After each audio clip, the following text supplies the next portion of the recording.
¿Está? Qué bueno. Bien, también. Muy bien. Bueno, hoy vamos a acabar a las 9 en punto, 9:05. Siéntense, por favor. Porque vamos a la SEM a las 10 de la mañana. Bueno, el día de hoy, como nos comprometimos, vamos a hablar de Pemex. Está con nosotros Luz Helena González Escobar, secretaria de Energía, el doctor Víctor Rodríguez Padilla, director general de Petróleos Mexicanos, y también nos acompaña Edgar Amador Zamora, que es subsecretario de Hacienda y Crédito Público, y también el subsecretario Juan Vidal y nuestro compañero Miguel Ángel del detector de mentiras. Entonces va a iniciar Luz Helena, después Edgar y después Víctor. Adelante. Con su permiso, Presidenta, buenos días a todas y todos. Hoy presentamos la Estrategia Nacional del Sector Hidrocarburos y Gas Natural, que forma parte del Plan Nacional de Energía, al igual que la estrategia presentada la semana pasada del sector eléctrico. Para este tema nos acompaña el director de Petróleos Mexicanos, el doctor Víctor Rodríguez, el subsecretario de Hidrocarburos, el maestro Juan Vidal, el subsecretario de Hacienda y Crédito Público, el maestro Edgar Amador Zamora. Esta estrategia tiene como objetivo dar continuidad al rescate de la soberanía energética. En el caso del sector petrolero, este rescate era obligado por los malos resultados de la privatización y el estado lamentable en el que se encontraba Pemex en el 2018. Entre 2012 y 2018, como resultado de la reforma privatizadora de 2013 del expresidente Peña Nieto, el sector petrolero mexicano sufrió un terrible abandono. La inversión pública en exploración y producción disminuyó 55%. La producción de petróleo crudo cayó 28% y la de gas natural 22%. La perforación de pozos petroleros se redujo en 87% y la producción de diésel y gasolina se desplomó en 61% y en 51% respectivamente. A este declive productivo se sumó un endeudamiento desmedido. La deuda de Pemex creció 129.5% en 10 años y Pemex se convirtió en el periodo neoliberal en la petrolera más endeudada del mundo. Además, se privatizaron 90 áreas petroleras, algunas ya con yacimientos descubiertos, bajo el argumento de que el sector privado revertiría la caída en reservas, en producción e incrementaría la inversión en el sector, pero ocurrió lo contrario. Las inversiones prometidas por más de 200,000 millones de dólares nunca llegaron al sector y hoy el sector privado aporta apenas el 3% de la producción. Ante este abandono, el gobierno del expresidente López Obrador implementó una política de rescate del sector energético enfocada en la autosuficiencia, la soberanía y la seguridad energética. Hoy los resultados están a la vista. Se estabilizó la producción petrolera en 1.8 millones de barriles al día. En cuanto al gas natural, sus reservas probadas aumentaron 22.7% entre 2018 y 2024. Se rescató el Sistema Nacional de Refinación con la rehabilitación de las 6 refinerías Minatitlán, Salamanca, Tula, Cadereyta, Madero y Salina Cruz. Se construyó la refinería Olmeca en Dos Bocas y se adquirió DIRPAR, con lo cual aumentó nuestra capacidad de refinación. Todas estas acciones representan un gran logro en la historia reciente, cuando los últimos gobiernos habían apostado por el abandono de la refinación y habían apostado por la dependencia al exterior. También se están rescatando las plantas de fertilizantes con la rehabilitación de los complejos petroquímicos Pajaritos, Cozoleacaque en Veracruz, Lázaro Cárdenas en Michoacán y la mina de roca fosfórica de Baja California Sur, e iniciaron los estudios del proyecto de la planta de Escolina en Veracruz. Estos proyectos nos permitirán agregar valor agregado a nuestros recursos petrolíferos y contar con un mayor abasto para apoyar también la soberanía alimentaria. Finalmente, con el decreto constitucional firmado por la presidenta Sheinbaum hace 15 días, se logró devolver a Pemex al pueblo de México. Al regresar su carácter de empresa pública, Pemex recupera su vocación social, podrá integrarse vertical y horizontalmente reducir el número de sus filiales, que hoy son más de 40, lo que permitirá reducir costos y aumentar su eficiencia operativa. También con la reforma se asegura la transición energética, se asegura al litio como recurso estratégico de la nación y se podrán desarrollar proyectos mixtos entre la inversión privada y Pemex, manteniendo la soberanía energética a favor del pueblo. Como parte de la estrategia, fortaleceremos la planeación y ordenamiento del sector hidrocarburos, vigilando el estricto cumplimiento de la política energética nacional. El foco estará en fortalecer la soberanía y la seguridad energética mediante una exploración responsable y sostenible de los hidrocarburos acorde a las necesidades nacionales. Quiero ser muy clara en esto. En la producción de petróleo, la prioridad es y seguirá siendo el consumo nacional, no la exportación. Mantendremos una relación de reservas respecto de la producción de hidrocarburos de por lo menos 10 años. Aumentaremos la producción nacional de petroquímicos para suministrar insumos a la industria nacional y fertilizantes para la producción de alimentos. Vamos a consolidar la refinación de petróleo para lograr la autosuficiencia nacional en gasolinas y diésel. Desarrollaremos un marco normativo para impulsar los biocombustibles y combustibles limpios. Aumentaremos la capacidad de almacenamiento de gasolinas, diésel y gas para fortalecer la seguridad energética nacional y apoyaremos a Pemex para que pueda aprovechar mejor sus recursos y mejorar su eficiencia operativa en beneficio de todas y todos. Para cuidar la economía familiar, no aumentará el precio de los energéticos en términos reales en los próximos 6 años. Se mantendrá el control en el precio máximo del gas LP. El precio de las gasolinas y diésel no se incrementará por encima de la inflación y no habrá proyectos al margen de las comunidades indígenas y sin beneficios sociales.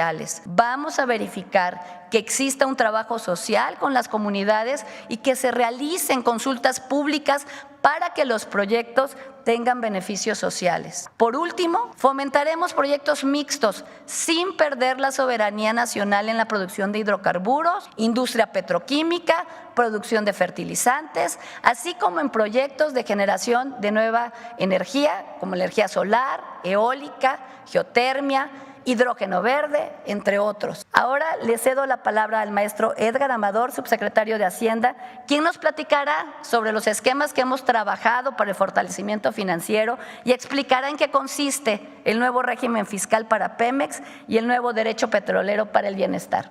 Muchas gracias. Es cuanto, presidente. Muchas gracias, secretaria. Buenos días, presidenta. Con su permiso.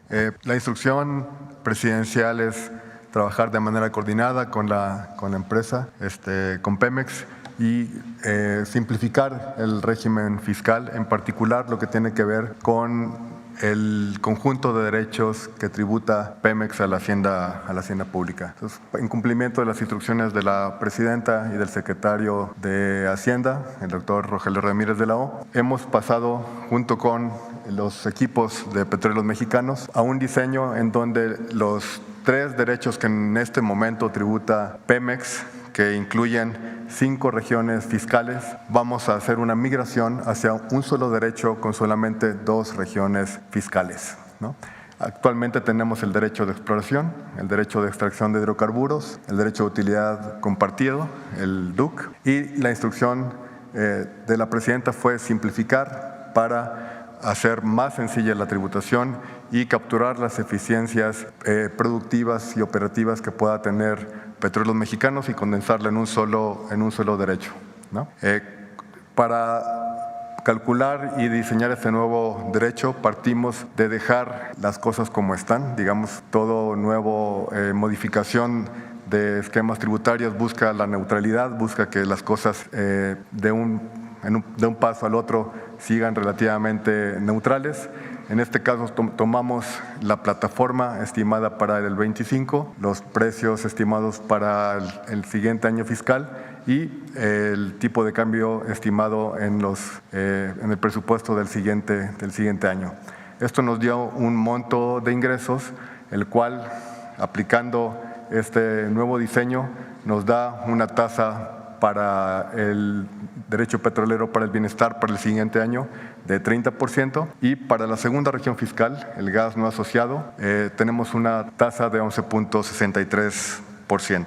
Este diseño, es importante recalcar, es neutral para las finanzas públicas, no implica un menoscabo en la recaudación fiscal para la hacienda pública, conforme nos instruyó la presidenta, y va a ser instrumentado de manera inmediata y va a implicar una simplificación administrativa y una captura de las eficiencias operativas para Petróleos Mexicanos. Por último, y de manera conjunta, como hemos estado trabajando con la empresa y con la Secretaría de Energía, estamos diseñando los mecanismos para atender los compromisos de la deuda financiera de Petróleos Mexicanos sin necesidad de recurrir directamente a los mercados de capitales. Hemos estado fortaleciendo las capacidades financieras de la empresa, y la idea es no tener que recurrir a los mercados de capitales en el corto plazo y apoyar la capacidad financiera de la empresa en los siguientes ejercicios fiscales. ¿Será cuánto, Presidenta? Con permiso. Hola, buenos días. Buenas a todos y a todas. ¿Qué vamos a hacer en Petróleos Mexicanos para cumplir con el programa de energía, que es parte del conjunto de políticas de la Secretaría de Energía? Somos operadores, Pemex hace lo que le corresponde hacer dentro de este programa de energía. Entonces, durante el segundo piso de la transformación, vamos a seguir fortaleciendo a Petróleos Mexicanos como empresa estratégica del Estado, como expresión de la soberanía, como pilar de la seguridad energética, principal instrumento de la política petrolera. Vamos a ser la pieza clave de la independencia energética del país, como ha sido siempre, palanca de desarrollo e instrumento indispensable para mantener precios accesibles en beneficios de los mexicanos y las mexicanas. La que sigue, por favor.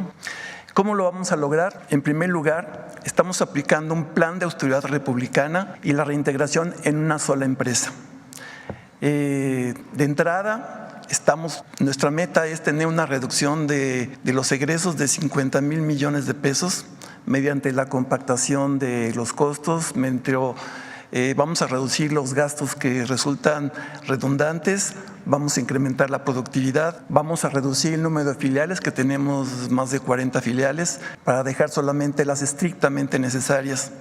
Vamos a incrementar la eficiencia operativa para alcanzar, como siempre hemos deseado, tener una empresa en los primeros rangos internacionales, una empresa de entre las principales empresas del mundo. Vamos a reintegrar a Pemex en un solo Pemex. Actualmente tiene subsidiarias, los vamos a juntar, vamos a tener ahorros muy importantes con la fusión y vamos a tener una empresa más ligera, una empresa más robusta, una empresa más resiliente, pero al mismo tiempo también más sustentable. La siguiente, por favor. El subsecretario ya explicó lo que es el nuevo régimen fiscal. Esa simplificación administrativa nos va a permitir obtener importantes recursos para la inversión, pagar nuestras deudas y cubrir nuestras necesidades operativas. Vamos a continuar con la reducción del endeudamiento.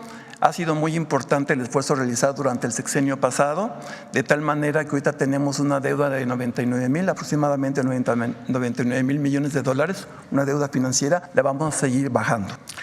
Vamos a tener disciplina y transparencia financiera y vamos a utilizar el recurso público con mucha responsabilidad. Seguiremos cumpliendo con los compromisos de pago a proveedores bajo una estricta revisión a través de esquemas de trabajo que estamos implementando desde algunas semanas con la Secretaría de Hacienda y Crédito Público, que nos han estado ayudando fundamentalmente. Hemos ido de la mano con la Secretaría de Hacienda. La siguiente, por favor. Concretamente, ¿cuáles son nuestras metas en las diferentes cadenas de valor? En la cadena de valor en exploración tenemos que vamos a mantener unas reservas 3P, ya no nada más las 1P, sino las reservas probadas, sino las reservas probadas, probables y posibles, ascendentes a través de un importante esfuerzo de exploración, utilizando las nuevas técnicas de exploración. Y para tener nuestra meta que nos hemos fijado, tener 10 años de consumo. La siguiente, por favor, es la parte de la producción. En la producción de hidrocarburos líquidos, lo que vamos a mantener, como nos ha sido la instrucción de la Presidenta de la República, mantener una producción de 1.8 millones de barriles por día. Vamos a atender los campos estratégicos, en particular los campos Sama y Trión, y además vamos a impulsar los proyectos mixtos para incrementar las reservas y la producción. La siguiente, que es la producción de gas natural. Esto es muy importante. También tenemos la instrucción de la Presidenta de la República de incrementar la producción de gas natural, dada la elevada dependencia que tenemos de las importaciones. Tenemos yacimientos de gas, hay que aprovecharlos y estamos planteando una meta de llegar a 5,000 millones de pies cúbicos diarios a lo largo de esta administración.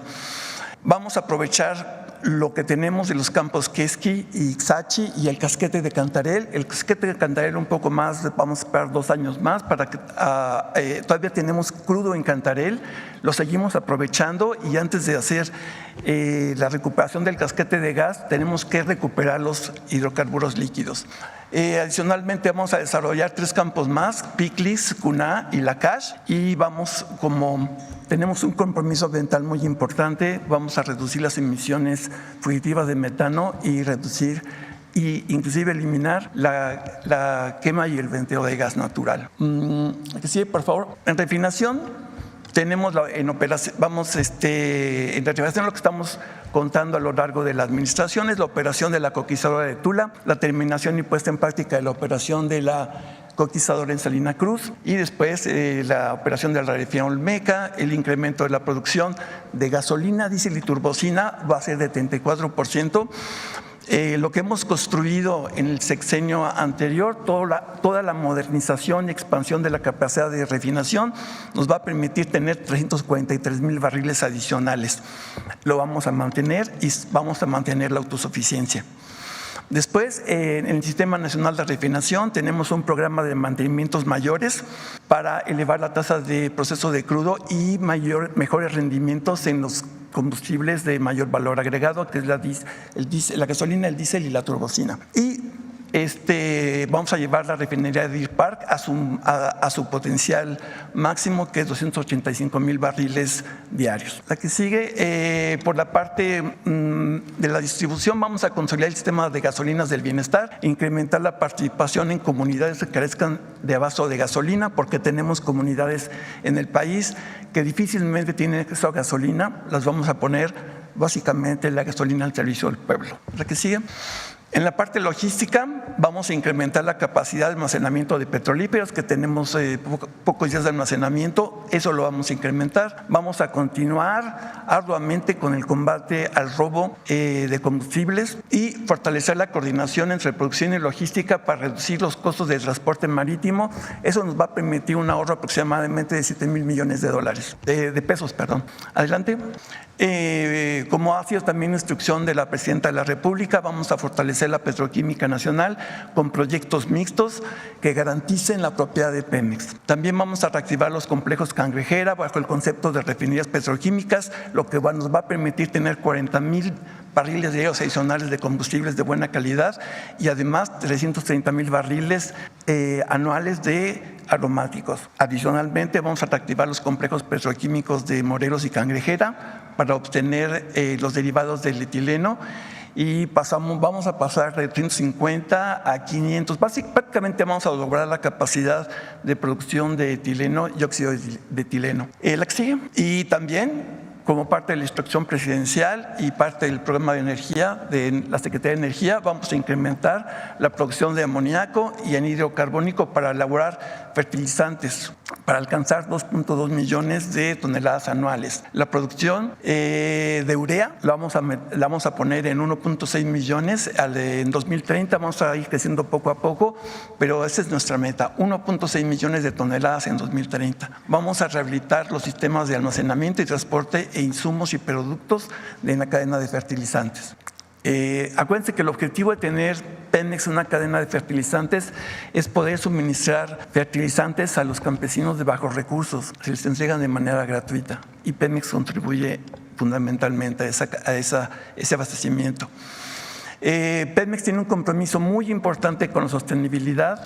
Vamos a desarrollar proyectos mixtos con la Comisión Federal de Electricidad bajo el esquema de propiedad social y privada también, en proyectos eólicos, cogeneración, geotermia. Vamos a hacer materiales estratégicos como el litio, hidrógeno verde, amoníaco, como ya explicó la Secretaría de Energía. Y después tenemos todo un plan de sostenibilidad que vamos a reforzar. Tenemos actualmente uno, pero quisiéramos ir muchísimo más adelante en el plan de la sostenibilidad. Vamos a reducir las emisiones en suelo, gas y aire. Vamos a reducir nuestros consumos de agua, vamos a reciclar más, vamos a utilizar aguas tratadas con mayor intensidad, vamos a reducir la cantidad de suelos contaminados, neutralizar las emisiones es algo muy importante. Esperamos que cada uno de nuestros contratos que firmemos con todos los proveedores tengan un componente de captura y secuestro de CO2 basado en soluciones de la naturaleza, concretamente, por ejemplo, reforestación. Tenemos todo un paquete de acciones de responsabilidad social también, adicionalmente. La que sí, yo que es la última. Y ya, entonces sería todo. ¿Es cuánto, Presidenta? Sí. Okay. Gracias. Quiero destacar, ponme el de los derechos, la que presentó Edgar. Esto se presenta en el paquete económico que se está presentando al Congreso y se va a fortalecer con las leyes secundarias que vienen gracias a la reforma constitucional que se hizo. Pemex históricamente ha tenido distintos esquemas fiscales. Paga impuestos, como cualquier empresa, el ISR, el IVA, pero también paga derechos. Cuando le hicieron una empresa productiva del Estado, de todas maneras, le quitaban prácticamente todo el recurso que generaba. Hay varios derechos que se pagan ahora: derecho de exploración, derecho de extracción de hidrocarburos y derecho de utilidad compartida. Estos derechos son bastante complicados de calcular, depende no solo de cuánto petróleo se produjo, unos van a un fondo, otros. Esto es producto de la reforma energética del 2013. Lo que se hizo en el sexenio pasado es reducir todos estos derechos a el año pasado, o este año más bien, que pagó el 30% Pemex. Llegó a pagar el 70% en los derechos. Entonces, esta idea de que Pemex estaba en números rojos, pues sí, porque todo lo que ingresaba, pues entraba al erario de distintas maneras. Entonces, esto es muy relevante. Ahora Pemex va a pagar un solo derecho, muy transparente, que está principalmente asociado a su producción. Este derecho se llama Derecho Petrolero para el Bienestar. ¿Por qué? Porque es una empresa pública que no tiene ganancias privadas, sino que lo que genera pues es para mantenerse sana y seguir produciendo en los distintos esquemas productivos que tiene: producción de petróleo, refinación, petroquímica, etcétera, gas. Entonces va a pagar un solo derecho, muy transparente. Ese derecho va a estar asociado principalmente a su producción. Se llama Derecho Petrolero para el Bienestar y es del 30%, incluso puede ser un poco menor del 30%. Y en el caso del gas, porque cuesta más sacar el gas, solo es de 11.63%.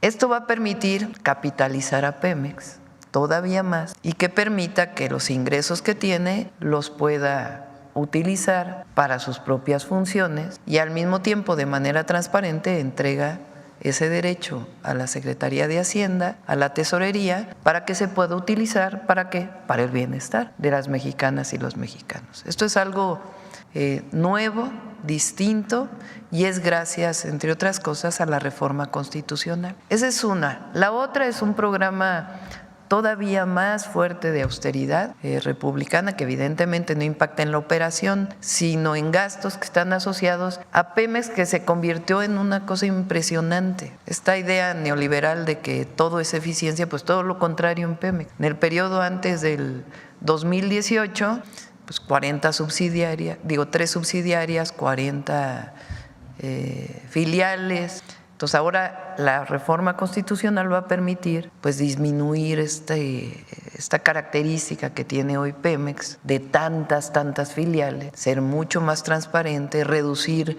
sus mecanismos de gasto, porque ahora tienen que pasar por un montón de consejos de administración, que se vuelve muy complicada la operación.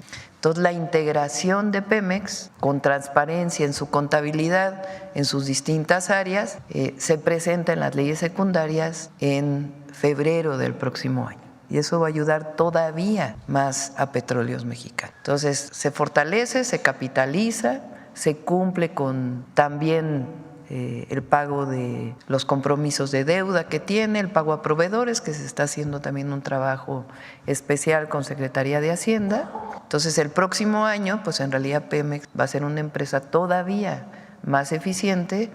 Y también, como siempre, pues agradecer a todas las trabajadoras y trabajadores de Pemex, que además se va a fortalecer también con los propios trabajadores. Entonces, son buenas noticias para Pemex y para el país, el fortalecimiento de su soberanía, y también se pueden hacer proyectos mixtos con los privados, petroquímica, en fertilizantes, con esquemas distintos a las viejas APPs que solo eran problemas para el erario, el privado ni riesgos y solo ganancias, con contratos demasiado benéficos para el privado, y aquí en contratos mixtos, y también la participación en las distintas áreas sin perder la soberanía energética del país. Entonces, es un trabajo muy arduo que han estado haciendo los compañeros y pues es una nueva entrada para Pemex en el 2025. Bueno, vamos una por una. Sobre el tema, a ver acá hasta acá. Buenos días, Presidenta. Mi nombre es Ujei Luna, vengo desde el estado de Durango. Ya en otras ocasiones había coincidido con usted cuando ha visitado nuestra entidad y hoy le agradezco la apertura en este espacio para este ejercicio democrático. Yo le tengo 3 preguntas y a propósito de lo que hoy se anuncia relacionado a la energía, en Durango, pues ¿cuándo se estaría consolidando lo de la electrificación en las comunidades indígenas? Usted estuvo presente este fin de semana, son 5,000 comunidades, es un reto, me parece que no sencillo, pero pues sí es necesario. Las comunidades indígenas presentan de manera recurrente apagones. Y por otra parte, relacionado a la energía, si Durango lo contemplaría dentro de los proyectos de energías limpias. En su momento se comenzaron a desarrollar huertos solares por la extensión territorial y el cómo pega el sol, pero se suspendieron. No sé si contemplaría también a Durango en los proyectos de energías limpias. Me gustaría también aprovechar este espacio para preguntarle sobre el tema de inseguridad en Sinaloa. La verdad es que nos está preocupando a los duranguenses por varios incidentes que se han registrado en municipios aledaños como Tamazula y Santiago Papasquiaro, donde avionetas han arrojado bombas. Yo incluso estuve presente en la comunidad de Vasco Gil entrevistando a los habitantes. Ellos calificaban estos atentados como actos terroristas y pedían incluso la intervención de usted para atender pues esta necesidad de que no se esté pasando los enfrentamientos de Sinaloa a Durango. Finalmente, también me gustaría preguntarle si en su sexenio se estaría consolidando la presa Tunal 2. Es un proyecto que en Durango requerimos para mejorar la calidad del agua, el abastecimiento, pero también es un tema de seguridad porque nos hemos inundado con el desbordamiento de la Guadalupe Victor. Gracias. Sí, justo ayer estuvimos con Luz Helena y Emilia, la directora de CFE. Ellas van a ir a finales de este mes a El Mezquital, que es, tiene la parte baja y la parte de la sierra, y particularmente en la parte de la sierra es donde hay menos comunidades electrificadas. Algunas inclusive el municipio hizo la inversión en su momento para poder tener los cables, pero por distintas razones no se pasó esa infraestructura CFE. Entonces van ahora el fin de semana, ya tienen un diagnóstico, no el fin de semana, pero el fin de mes, ya tienen un diagnóstico y lo van a presentar como parte del plan de justicia. Entonces sí vamos a ir poco a poco electrificando ahí donde puede llegar la red, llegará a la red, y si no en otros lugares con paneles fotovoltaicos, con baterías, de tal manera que se pueda acceder a electricidad suficiente, eficiente y que sea un paso también para la disminución de la pobreza en todas estas comunidades. Las energías limpias pues tienen lo presentamos el miércoles de la semana pasada. Tienen que cumplir una serie de requisitos. Si son inversiones privadas, no pueden pasar de un porcentaje de la generación total y tienen que cumplir con tener baterías, tener equipos que permitan que la entrada de voltaje a la red no sea disruptiva, y pues ya lo analizarán con la Secretaría de Energía. Ahí el gobernador tiene un proyecto para poner paneles en un canal de riego, que es una posibilidad, pero hay que revisarla siempre. Platicamos con el gobernador del tema de seguridad, estamos apoyando ahí con la Secretaría de la Defensa Nacional, y Sinaloa se está atendiendo. Hay una presencia muy importante de la Guardia, de la Secretaría de la Defensa Nacional, y vamos a ir poco a poco pacificando Sinaloa. Y estos casos que planteas no se pueden catalogar de terrorismo. El terrorismo es otra cosa. Lo explicó aquí el secretario de Seguridad y el general secretario, pero sí son temas que nos ocupan. Y la Secretaría de la Defensa ha tomado cartas en el asunto y lo sabe el gobernador y estamos trabajando para que esto no ocurra. Y sí vamos a hacer el Túnel 2, ya lo acordamos con el gobernador, es parte de los proyectos prioritarios que ya los vamos a anunciar. Estamos yendo a todos los estados a establecer los proyectos prioritarios de todos los estados de la República, y el Túnel 2 es una de las presas que vamos a desarrollar. Muy bien, acá. Buen día, Presidenta. Manuel Pedrero, de los Reporteros MX. Mi primera pregunta sería una denuncia que ha estado circulando en redes sociales, y dado a que pues usted es bastante atenta a lo que sucede en redes, probablemente ya lo haya visto. Se trata de un caso de acoso sexual en el Poder Judicial del Estado de Puebla. La abogada Paloma Corte, quien radica en el Estado de Puebla, quien trabaja allá, pues fue a las oficinas del Poder Judicial a recibir unos trámites, papeleo y demás, y en la ventanilla, el reflejo del vidrio, pues logra ver qué es lo que pasa en la parte de atrás de una persona, y nota que un adulto, casi adulto mayor, le está grabando con su celular, de tal manera que un video, no de manera convencional, sino ciertas partes de su cuerpo, y al darse la vuelta y al confrontarlo, corrobora que en efecto estaba viendo una grabación de su cuerpo, grita, alarma a los auxiliares de la zona, y el hombre en cuestión, al darse cuenta de que ha sido atrapado, pues trata de borrar los videos de manera inmediata, y cuando uno se mete a la galería a tratar de borrar los videos, pues se ve un preview de todo el resto de las imágenes y los videos, en donde se ve a otras mujeres, incluidas menores de edad, también siendo grabadas sin el consentimiento de esta persona. El agresor en cuestión se trata de Roberto Medina Torres, y naturalmente la abogada Paloma Corte procede contra esta persona. Pasan las horas y resulta que un elemento de comunicación social del Poder Judicial de Puebla se le acerca a la abogada, pues para tratar de que el tema no pase a mayores, y enseguida se suma una segunda persona que se identifica como Blanca Laura Oliver Palacios. Ella es jueza del Estado de Puebla y es la esposa del agresor. Citando las palabras textuales de la abogada para Reporteros MX, declaró que la jueza Blanca Laura Oliver Palacios mencionó que no es la primera vez que pasa este asunto con su marido, y que, entre otras cosas, lo que busca es la reparación del daño, que no pasa a mayores, que no explote. Y al escuchar esto, la abogada Paloma Corte pues decide seguir con el caso, que si ya ha pasado antes, pues el punto es que ya no siga pasando. Va a la Fiscalía, y la Fiscalía del Estado de Puebla sigue revictimizándola, la pone en la misma sala, en la misma habitación con el agresor durante un periodo de 5 o 7 horas, a tan solo una distancia como la que tengo usted y de un servidor, y hasta el momento pues no ha habido respuesta de la Fiscalía, no ha habido avances. También teme naturalmente las influencias que puede tener una familia ligada al Poder Judicial, y pues pide desde luego el auxilio del Estado mexicano, en consecuencia con lo que se ha visto, por ejemplo, en otras partes con la Secretaría de la Mujer a cargo de Citlali Hernández, comentarle el caso y expresarle que pide la ayuda de la Presidenta de la República para que no quede en impunidad de este asunto, Presidenta. Sí, no conocía el caso hasta ahora que lo mencionas, y le pedimos a Citlali que hable con esta persona, con esta mujer, para apoyarla. Se podría catalogar como no sé si está aprobada en Puebla, como la ley Olimpia,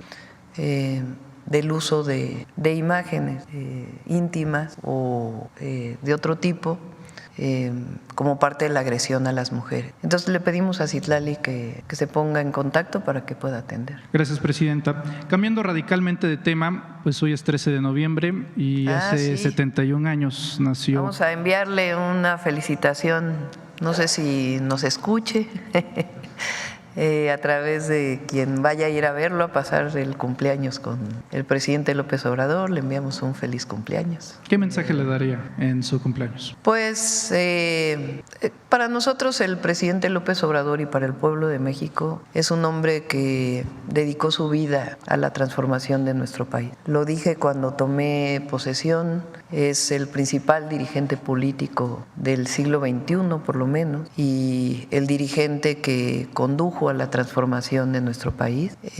Yo pienso que no se ha retirado de la vida pública y ya nuestros adversarios están escuchando por qué digo esto. Porque sigue luchando, solo que desde otra trinchera. Porque sentarse a escribir un libro sobre la grandeza cultural de México que reside, entre otras fuentes de esta riqueza en los pueblos originarios, pues es seguir luchando desde otra trinchera, porque en el momento en que llegue a publicar su libro, pues va a ser un título muy importante para la memoria histórica y el reconocimiento de la grandeza de México. Entonces, desde aquí le enviamos un saludo y esperemos que alguien le pase el recado. Muchas gracias, presidente. Y muchas felicidades. Y las mañanitas se las podemos tocar al final de la conferencia. A ver, por acá adelante, porque acá que no han preguntado antes. Buenos días, presidente. Arturo Solís, de Bloomberg Línea. Tengo varias preguntas sobre el tema de Pemex. Quisiera comenzar con cuánto ahorrará en total Pemex con esta simplificación de derechos filiales y subsidiarias, y cómo van a compensar esto desde los ingresos presupuestales. A lo mejor el subsecretario nos podría dar un par de detalles sobre eso. Sí, ya este año 2024 tuvo Pemex 30% en el DUC, que es el derecho de utilidad compartida. Entonces no es que se reduzca tanto la aportación de Pemex al erario, sino que se simplifica y ya queda establecido en la ley que va a ser el 30%, no depende de una decisión de la presidenta o del presidente. Entonces esto va a simplificar mucho. Y como bien explicó Víctor, pues hay un plan de austeridad republicana que no impacta en la operación, sino más bien en duplicación de funciones, que va a ser todavía más eficiente cuando se permita consolidar a Pemex verticalmente y horizontalmente. También mencionaba que estiman reducir la deuda, si hay una meta de reducción en el sexenio, y cuándo podría Pemex poder cubrir sus vencimientos por sí sola, sin ayuda. Sí, no, Pemex no ha fallado en ninguno de sus vencimientos. Me refiero a que ninguno. Sin apoyo. A ver, es que ahí hay un acuerdo entre Secretaría de Hacienda y Pemex que va a continuar. Pemex, cuando sale al mercado de fondos, la tasa es de… ¿Cuál es la diferencia entre Pemex y la Hacienda en porcentaje de… Sí. Es decir, cuando sale la Hacienda a pedir deuda, a contratar deuda, es mucho más… La tasa es mucho menor que cuando sale directamente Pemex. Esto fue una orientación que se siguió durante todo el sexenio del presidente López Obrador. Y esto va a continuar, este apoyo de Hacienda a Pemex, todo legal, todo dentro del marco. Y eso va a permitir pues también seguir ayudando a Pemex. Eso no significa, porque es distinto a lo que ha ocurrido en otros momentos, que Hacienda absorba la deuda de Pemex, sino sencillamente si se requiere algo de deuda adicional de corto plazo o lo que sea, se apoya con Hacienda. ¿Estoy bien en lo correcto? También ayer el secretario Rogelio Ramírez de la OD dijo en su comparecencia que la eliminación de las subsidiarias será como parte de un recorte al gasto de Pemex, ¿no? Preguntarle de cuánto será este recorte con la eliminación de subsidiarias y si van a incluir una partida específica para cubrir los vencimientos de deuda del próximo año, y si es así, a ver, ¿de cuánto sería? No, o sea, no tiene problema. Para que no haya alguna duda. Pemex ha sido muy disciplinado en el pago de sus vencimientos. nunca ha fallado y no va a fallar. Pues eso que se tenga la certeza. Lo que hay ahora pues es una reestructuración de Pemex, tanto de los derechos que paga el erario como de la propia empresa, que se está trabajando para que sea transparente la contabilidad entre una y otra subsidiaria. ¿Qué son las subsidiarias? Producción, transformación, logística. Entonces va a haber una integración vertical con la transparencia en los recursos y en las subsidiarias, o sea, 40 subsidiarias. Díganme una empresa que tenga 40 subsidiarias. Entonces no puede ser eficiente una empresa con 40 subsidiarias. Entonces el objetivo es ir disminuyendo, se hace más transparente, más eficiente el recurso y tampoco se requiere tanta administración en cada una de las subsidiarias. Aquí se presentó una meta de 50,000 millones de pesos de inicio para el 2025. Por último, quisiera dirigir mi última pregunta al director de Pemex sobre las metas de producción que están planteando de 1.800.000 barriles diarios, si será suficiente para, digamos, cubrir las necesidades de Pemex, además de los proyectos que van a sumar en energías renovables, y cuándo estarían listas, ¿cuándo estaría operando a su máxima capacidad la refinería de Dos Bocas y las coquizadoras cuándo estarían listas? Estaban planeadas para este año, pero parece que hay algunos retrasos. Sobre Dos Bocas, ahorita le pido a Víctor que responda a lo demás. El segundo tren que tenía algunos retrasos ya está por entrar a operación. Adelante, Víctor. Con permiso. No, efectivamente, el segundo tren está ya por entrar. Tuvimos, acuérdense que primero empezó el primer tren y teníamos ya producción de petrolíferos, entonces lo paramos para empezar a arrancar el segundo tren, porque tenemos una planta catalítica y una reformadora de 220,000 barriles por día, que es la que produce la gasolina de buena calidad, y entonces hay que arrancar primero el primer tren, después parar, ver cómo que opere bien, y después la integración del segundo tren, y después de que el segundo tren cumpla los requisitos para poder tener estabilización, metemos el primer tren y después ya estamos trabajando con una capacidad cerca de su capacidad de diseño de la refinería. Es decir, a finales de noviembre estaremos ya trabajando con los dos trenes. Entonces ahorita ha sido una serie de pruebas que tuvimos un pequeño incidente eléctrico, aquí ya compusimos, gracias a la colaboración de Comisión Federal de Electricidad, pero eso lo resolvimos rápidamente y el segundo tren efectivamente está para entrar en los próximos días. 15, 19 más o menos es la fecha que nos dan para la entrada del segundo tren. La otra pregunta de cómo va a ser. La producción una de las instrucciones también de la señora presidenta ha sido que tenemos que tener una producción de 1.8 millones de barriles por día. Tenemos una política de conservación de nuestros recursos. Acuérdense que tenemos una explotación petrolera desde hace mucho tiempo. La madurez geológica es grande, de tal manera que tenemos una política conservacionista de no exceder ese nivel. Digamos, esa es nuestra meta, que tiene una base de sostenibilidad y al mismo tiempo una base de alimentación de nuestro sistema de refinación. Construimos refinerías, las ampliamos, las modernizamos y lo que tenemos ahora es que alimentarlas con la producción nacional. O sea, lo que estamos haciendo es tener esa producción suficiente para alimentar las refinerías y tener un pequeño excedente exportable si es que se necesita, pero en realidad es una política de autoabastecimiento. Entonces hay una coordinación muy estrecha entre la producción con la refinación y para satisfacer la demanda, y la meta fundamental, acuérdense que siempre ha sido desde el sexenio anterior que tenemos que ser autosuficientes, lo cual estamos a punto nada más que arranque Dos Bocas para conseguirla y la vamos a mantener a lo largo del sexenio. Buenos días, presidenta. Laura Ávila, de Posta Ciudad de México. Se habla de que México podría responder recíprocamente a los aranceles anunciados en campaña por Donald Trump, lo que en teoría traería costos significativos para Estados Unidos. ¿Qué nos podría decir de estas especulaciones? Sí, estamos haciendo un trabajo muy importante de cuánto aportan nuestros hermanos y hermanas mexicanos que están en Estados Unidos a la economía de Estados Unidos. Siempre hablamos de héroes y heroínas, de nuestros paisanos y paisanas, entre otras por lo que aportan a la economía nacional con la remesa.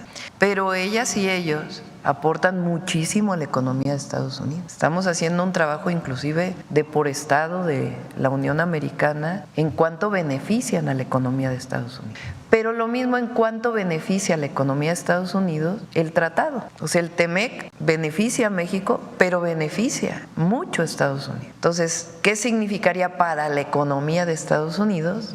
Un arancel. Ese trabajo lo tenemos muy avanzado, lo coordina el secretario de Economía y está trabajando también con Secretaría de Hacienda.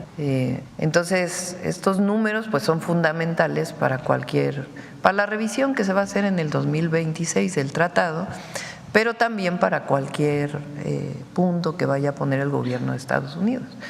Lo más importante es demostrar con información los beneficios para Estados Unidos del trabajo de nuestros hermanos y hermanas allá, pero también de nuestros paisanos, de mexicanos y mexicanas que son trabajadores de primera, trabajadores de la construcción mexicanos y mexicanas que están allá, hacen un trabajo extraordinario y en todas las áreas, desde médicos hasta el trabajo de la construcción, que todos por igual son importantes.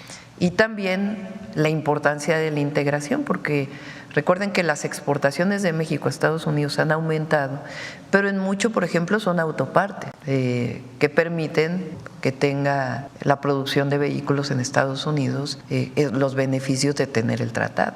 Entonces, estamos trabajando en todo ello. Como lo he dicho, siempre vamos a defender a México, y lo más importante pues es en el momento que tengamos la oportunidad de reunirnos, ya sea con el equipo de transición del presidente Trump o una vez que tome la presidencia, pues este diálogo de alto nivel donde se vea lo que ha hecho México en temas de fentanilo, en temas de migración y en el tema económico, que es fundamental para poder fortalecer la relación económica.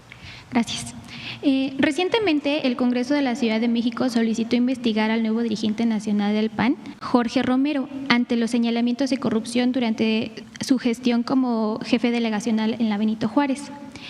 Esto impulsado principalmente por diputados de Morena. ¿Por qué esperar a hacer esta investigación de si está involucrado o no al llamado cártel inmobiliario hasta este momento? No conocía esta petición de diputados de Morena. Las fiscalías son autónomas y pueden hacer su trabajo. Lo que nos corresponde a nosotros no es la parte penal, ni mucho menos, ni las denuncias, pero sí la denuncia pública de cómo este grupo del PAN en la Benito Juárez se fue enriqueciendo ilegalmente a costa pues de la corrupción inmobiliaria. Entonces eso lo conoce muchísima gente, y además a muchas personas que trabajaron con él. En su momento la Fiscalía General de Justicia de la Ciudad de México pues hizo las investigaciones, pero la parte penal pues no, nosotros no nos metemos en eso. Hola, buenos días. Maya Aberbach de Bloomberg News. Primero, solo una clarificación sobre el esquema de financiamiento para Pemex en adelante.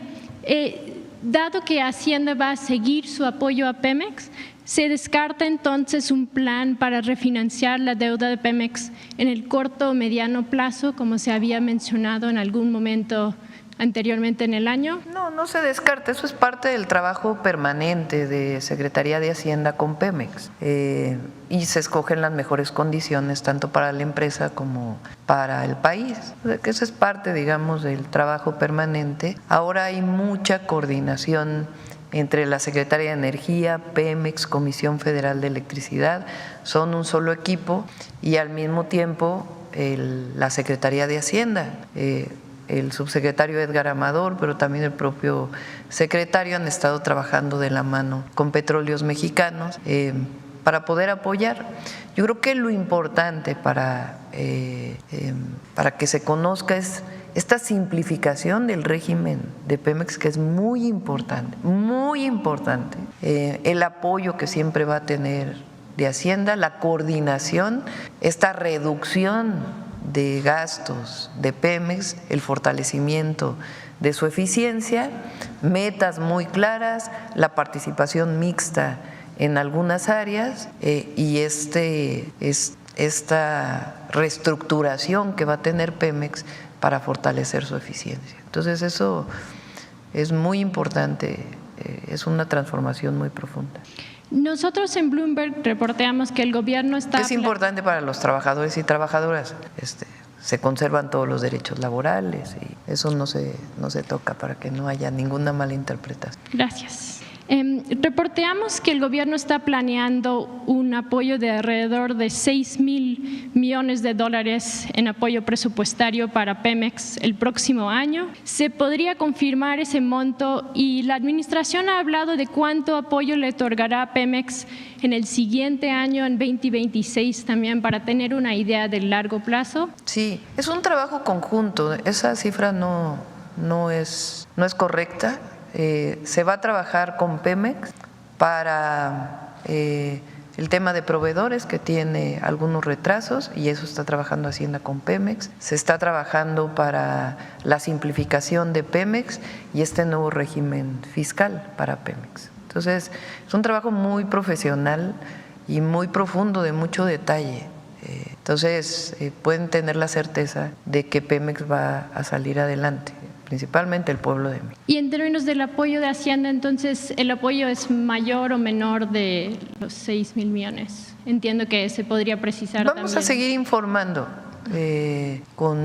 Cada mes se puede informar por parte de Pemex de manera muy transparente los apoyos que dará la Secretaría de Hacienda para poder fortalecer a Pemex, pero lo más importante, desde mi perspectiva, más allá de eso, es el propio fortalecimiento de la empresa y su reestructuración. Y por último… Y el derecho. Claro. Después del accidente que vimos en Deer Park, ¿sabemos si el seguro de Pemex cubrirá alguna de sus responsabilidades que pueden surgir por el accidente o otros tipos de accidentes que podrían lamentablemente ocurrir a futuro? ¿O si hay algún plan para asegurar que Pemex tenga una amplia cobertura del seguro contra accidentes cuando lamentablemente llegan a ocurrir?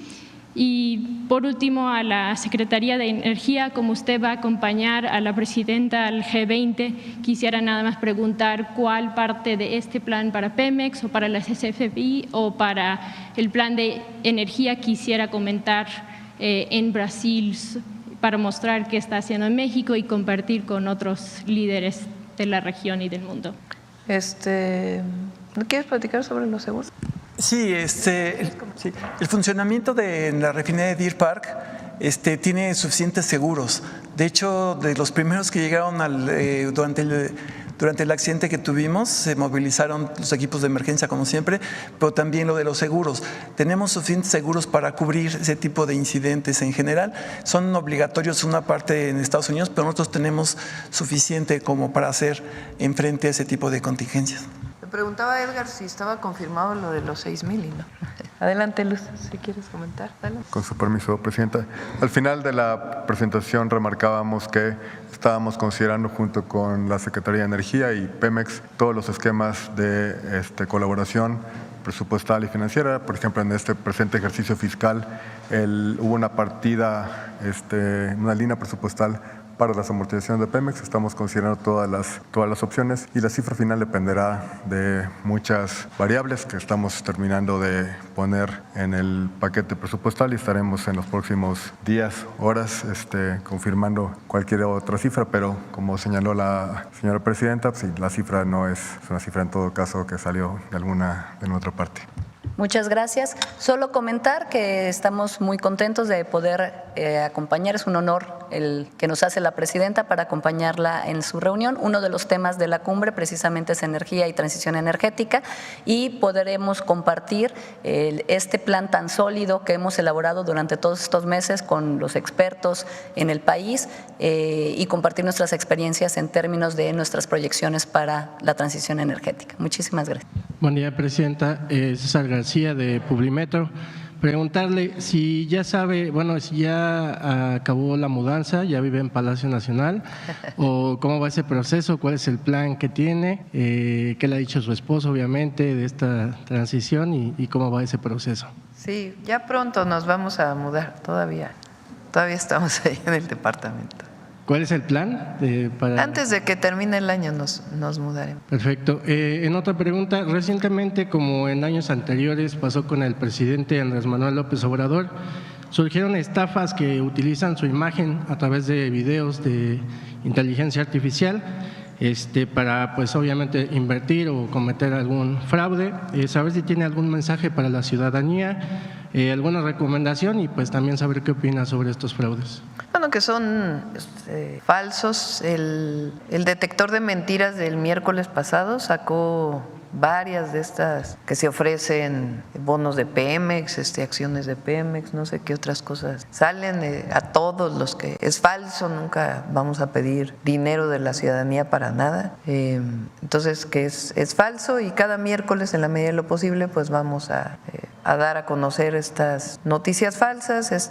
Ahora con la inteligencia artificial ponen imagen y ponen voz, entonces vamos a estar denunciando, pero que no se dejen llevar por estos engaños. Perfecto. Sobre el G20, saber si ya se eligieron a los mandatarios con los que se reunirá en Brasil, quiénes son y saber por qué se eligieron a ellos, y en caso de que no, pues con quién le gustaría reunirse, con quién ve más importante. Obviamente todos son importantes, pero con quién sería la prioridad. Bueno, todos los países son importantes, ¿no? Aunque sean países pequeños que estén fuera del continente, son importantes. Y va a dar a conocerlo el canciller más tarde, con quién nos vamos a reunir. Todavía estamos en eso. Por los tiempos, esencialmente, no por otra cosa. Acá. Muy buenos días, Presidenta. Buenos días a los miembros del gabinete, subsecretarios. Janet Galindo, de Grupo Transmedia La Chispa. Nos comentaba precisamente hace unos momentos, decía que se iban a respetar los derechos de los trabajadores de Pemex.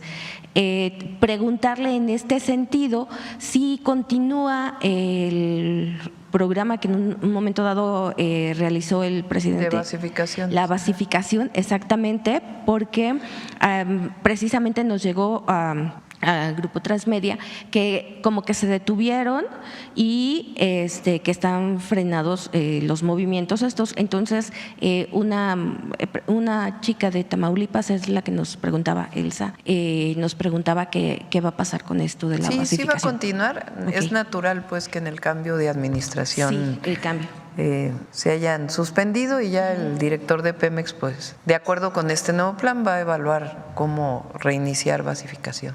Ok, perfecto, gracias. Y también en torno pues a los cambios de administración que se acerca fin de año y todo esto, también preguntarle si se van a continuar con los bonos y dar los aguinaldos correspondientes tanto a personas, trabajadores de gobiernos, como a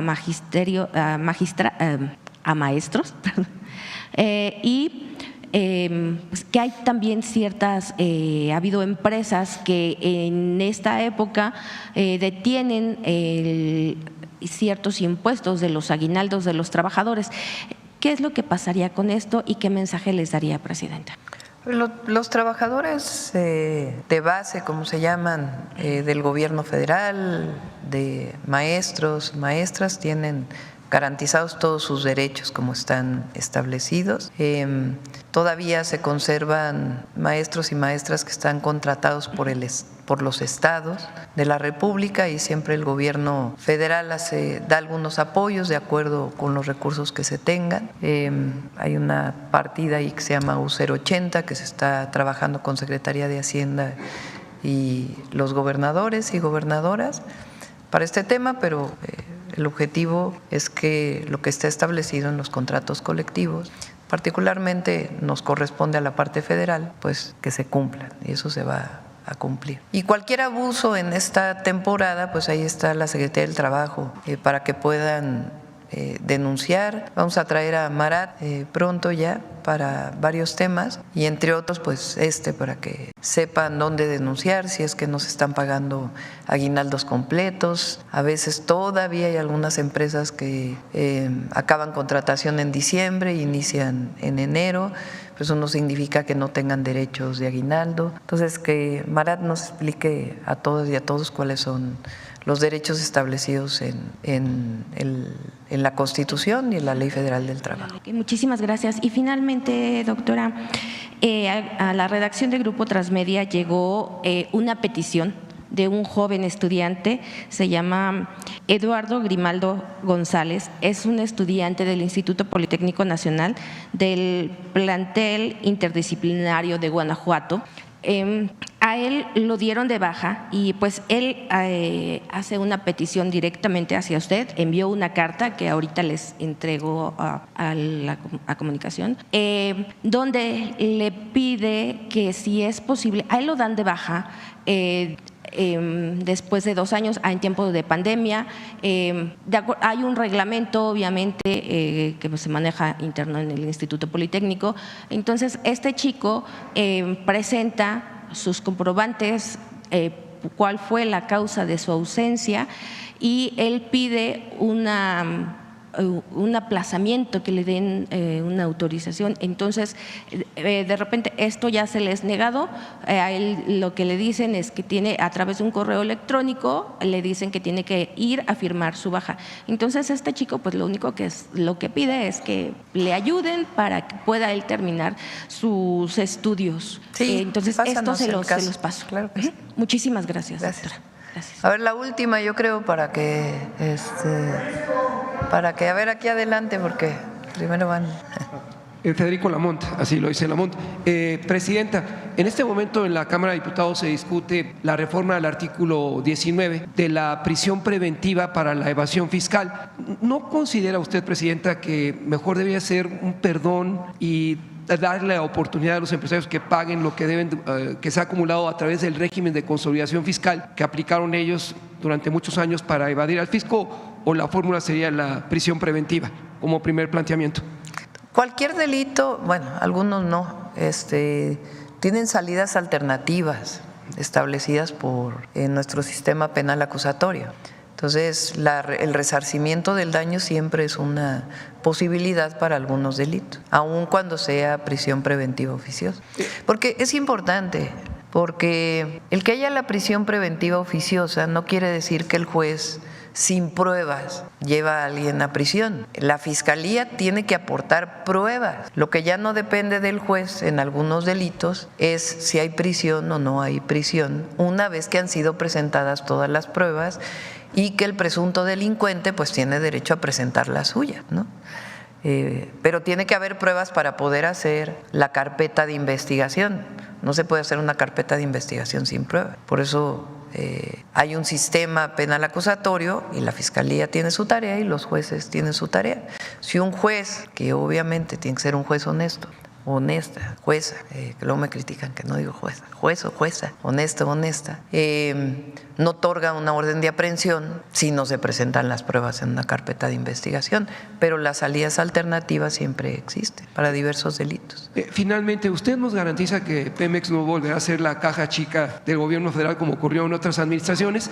Y víspera de su viaje a Brasilia, dentro de los 17 puntos que incluye la Agenda 2030, se habla de acciones climáticas, y le preguntaría si cree que Pemex pueda garantizar ser una empresa responsable que revierta la emisión de gases efectos invernadero. La primera era, me quedé con los gases ¿cree que invernaderos? Pemex no volverá a ser la caja chica? No, bueno, si el problema no solamente era que le quitaban todos los recursos, ese hubiera sido el menor de los problemas, el problema fue lo que se embolsaron.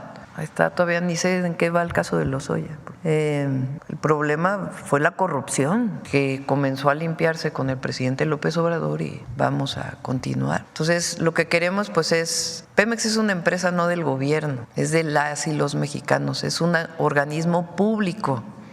Ya no es el organismo productivo que querían privatizar y que vieron. A ver, pon otra vez las gráficas de Luz Helena, porque dicen, está muy endeudado Pemex. Pues sí, nada más que lo endeudaron en 10 años, en el periodo de Calderón y en el periodo de Peña.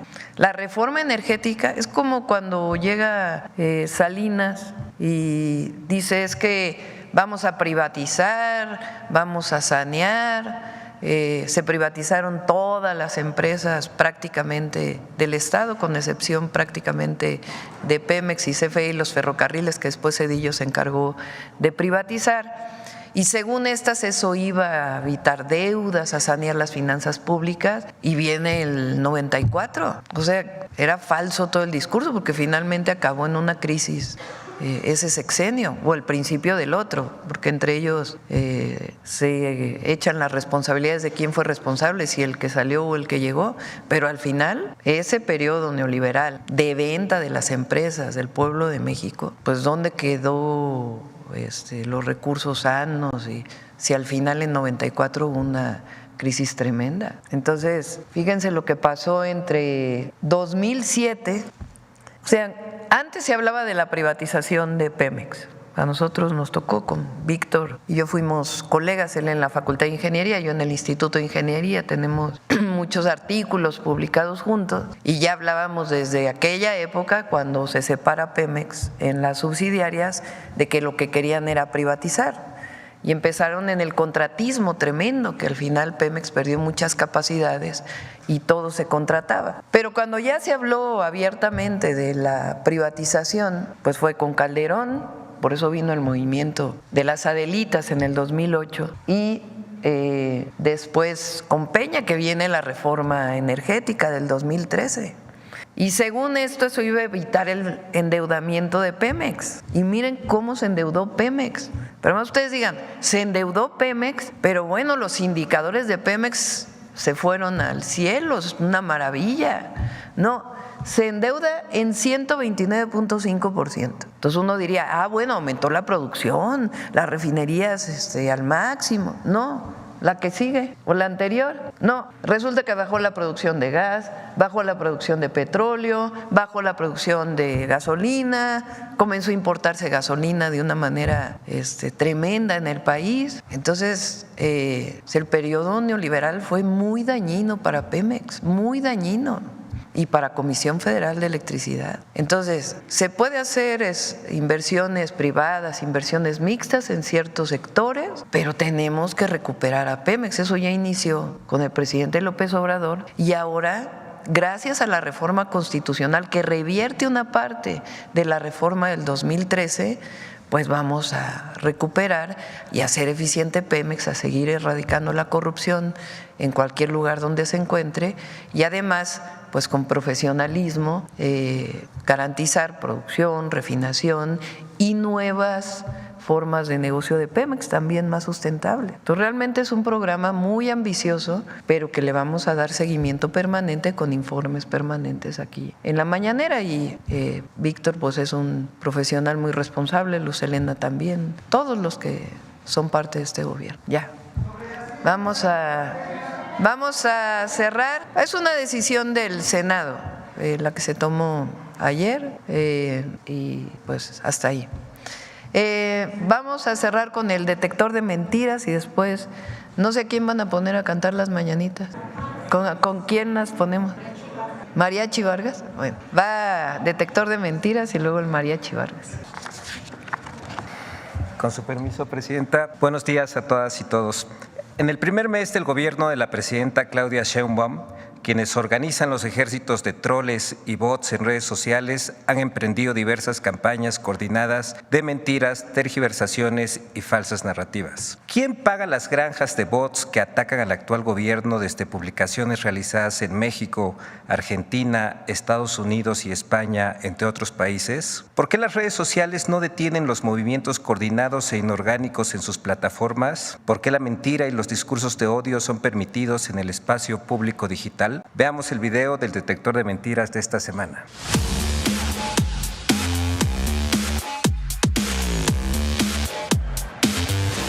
En tan solo un mes de la administración de la presidenta Claudia Sheinbaum, una red de cuentas automatizadas o cuentas bot generaron más de 825,000 mensajes en la red social X en contra de la presidenta de México con noticias falsas, insultos y discursos misóginos. La frecuencia y cantidad de mensajes forman un patrón que demuestra su origen artificial, con un promedio de 10,000 reposteos por publicación, llegando a picos de 20,000 reposteos. Gran parte de estos mensajes inorgánicos ni siquiera se originan en México, son lanzados desde países como Colombia, España, Argentina y Estados Unidos, según reveló el investigador Carlos Augusto Jiménez. Esta campaña automatizada intentó posicionar el falso rechazo social contra la decisión de la presidenta de no invitar al rey de España, Felipe VI, a su toma de protesta con más de 12,000 tweets. Este ataque coordinado también acusó de forzar falsamente a Ifigenia Martínez a asistir a la toma de posesión de Claudia Sheinbaum y lanzó ataques machistas contra la presidenta y otras mujeres pertenecientes al movimiento de la Cuarta Transformación con etiquetas misóginas en más de 20,000 mensajes de X. Muchas de estas cuentas trollbot participaron en la campaña #NarcoPresidenteAMLO, que en los primeros meses de 2024 acumuló más de 32 millones de mensajes en X de manera inorgánica, según reveló el periodista español Julián Macías. El detector de mentiras también localizó noticias falsas que atentan contra los derechos de las y los mexicanos. 1. La seguridad en Querétaro no es prioridad para el gobierno de México. ¿Y la presidenta? Bueno, pues la presidenta minimiza cada hecho de violencia cuando le preguntan en la mañanera, desdeña cada matanza y se dedica a hablar de política. ¡Mentira! El gobernador panista de Querétaro, Mauricio Curi, aseguró el 10 de noviembre en un mensaje en X que desde el momento en que recibió la noticia del ataque al bar Los Cantaritos, estuvo en contacto permanente con el secretario de Seguridad y Protección Ciudadana, Omar García Harfuch, coordinando acciones para dar con los criminales. Además, reconoció la disposición del gobierno federal para atender estos hechos. El martes 12 de noviembre, el gobernador Mauricio Curi se reunió con el secretario de Seguridad e informó que el principal objetivo de los 3 niveles de gobierno es la seguridad de los hogares queretanos sin importar colores ni partidos. Además, la Mañanera del Pueblo del 12 de noviembre se dedicó al informe del Gabinete de Seguridad, durante el cual Omar García Harfuch explicó los avances de la investigación de los hechos ocurridos en Querétaro. 2. El costo económico de la violencia en México en 2023 ascendió al 20% del PIB. ¡Mentira! Según datos del Banco Interamericano de Desarrollo, el costo del crimen y la violencia en México se ubicó en 3.36% del PIB, por debajo del promedio de América Latina de 3.44% y no el 20%, como lo reportaron diversos medios citando al Instituto para la Economía y la Paz. Según el BID, en 2014, México se ubicaba entre los primeros 10 países de América Latina con mayor costo promedio de crimen y violencia. Para 2022, nuestro país ocupó el lugar número 18. 3. El gobierno quitará las pensiones a los trabajadores al servicio del Estado.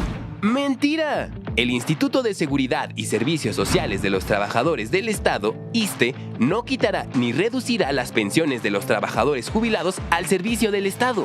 El ISSSTE iniciará la revisión únicamente de aquellas pensiones que superen el monto máximo de las pensiones establecido en 2016 y que asciende al equivalente a 10 veces la unidad de medida y actualización, UMAS. 4.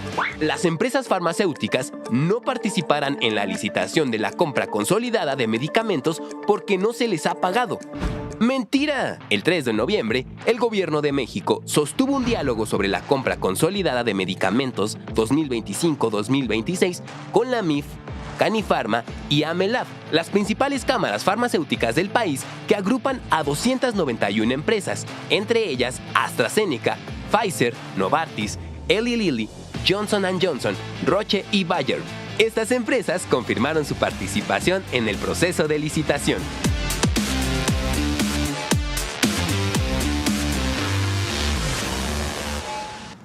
A propósito de los videos falsos creados con inteligencia artificial, recordar que los desmentidos están en las cuentas de redes sociales de Infodemia, @InfodemiaMX, y les recuerdo que recibimos solicitudes de desmentidos a través del correo electrónico detectordementiras @infodemia.mx. Muchas gracias, Presidenta.